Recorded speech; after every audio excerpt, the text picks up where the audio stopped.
Hello mga ka-DeFi GM. So this is Ethereum wallet guys, a Web3 wallet where you can store your crypto token. Ayan, so I need funds for my GoTime Bank. And I remember my crypto token pala ako sa Ethereum wallet ko. So para ma-transfer siya, I will show you guys how to transfer the crypto token from Ethereum to my GoTime Bank. Napakadali lang ito guys. Ito lang yung gagawin ninyo.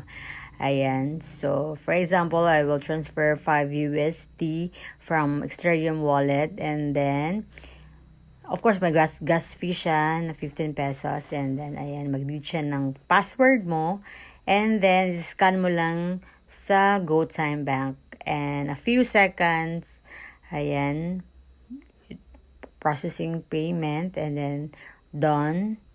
Ayan, payment complete. And then, after a few minutes or few seconds, ayan, ma-receive mo na yung token mo na converted na siya to pesos.